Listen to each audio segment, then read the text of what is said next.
All right, Sagittarius, last but not least, we're going to get into your astronumerology health assessment, discussing the health issues that a Sagittarius normally would face or potentially would face. And this is, of course, based on the rising sign. So, a Sagittarius can have issues with one. Let's start with what the Sagittarius represent. You have the archer who's standing flat, turned, aiming at something. Okay, that's the posture. So, issues that occur with Sagittarius are related to posture and movement. Now, the things that can be associated or be a problem for Sagittarius is activity, inactivity.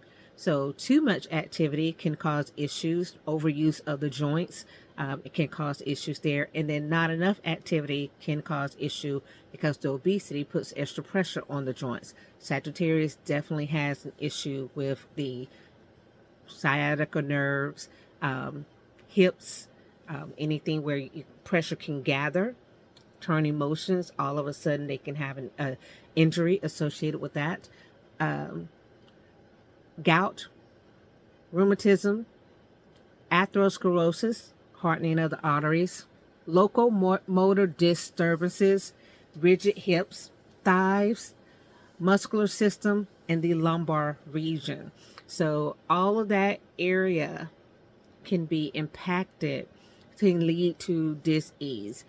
Does this mean that that's all that Sagittarius has? No, but rheumatism is related to inflammation.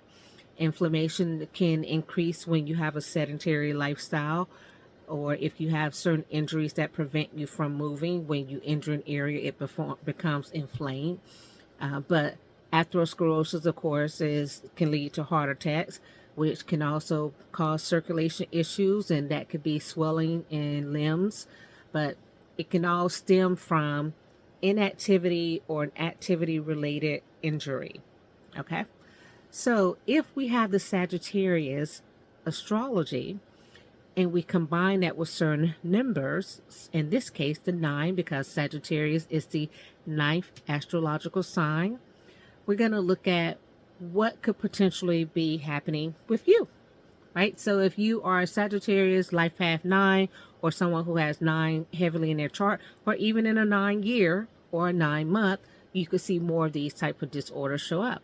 So the weak areas for the 9 include fever, delicate stomachs, back problems, jealousy, sinus problems, venereal disease, gout, and heart failure. Some of that is definitely in line with the Sagittarius that we saw. So that would be what I would consider a double dose, kind of a double message. So if I were working with someone, I would tell them, be careful, because this time you can see your gout, if you have it, become inflamed and flare up during this season. Back problems can intensify, or you can have a new back injury.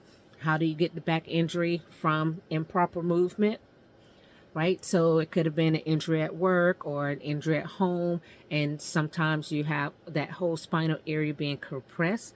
Again, there are autoimmune disorders that cause that spinal area to be compressed.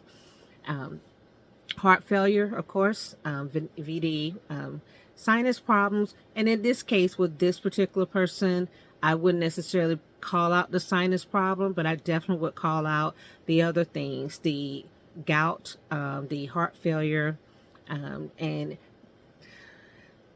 let me tell you what the problem is with jealousy. So our body holds emotions and stores them in different places. And envy and things sometimes are in our shoulder and our back areas. So that can, again, negatively impact this person.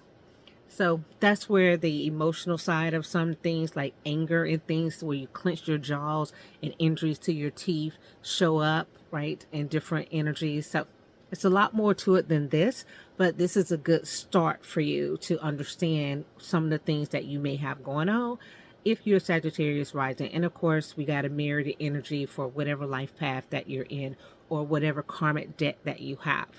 Okay, because you might have a karmic debt that brings with it an autoimmune disorder, and your autoimmune disorder might be tied specifically to the back area or specifically to your heart, right? Rheumatic fever was known to damage the heart. So you could have that issue going on because of some autoimmune disorder. Now, all that, and here's an example of one of the books that I have. This is Aries Rising, but I have a book like this for everyone. And in that book, there's tools and information that will help you be able to understand your cosmic blueprint. There's even a 21-day health reset, life reset diet plan for you to follow. And it's not a diet plan that says, oh, you have to eat this, this, this, this. It gives you an example of the types of food for you to eat to clear up your constitution, right? So, and then it helps you to where you can go and make life decisions about how much further do you want to use your cosmic blueprint to enhance your life. Thank you so much for joining me, Mystic Shaman, Dr. Freisen. See you guys on the next one. And like, share, follow. I do have a little competition going on and for the TikTokers. So one of you guys are going to get access to my video that is only on YouTube on TikTok based on these videos.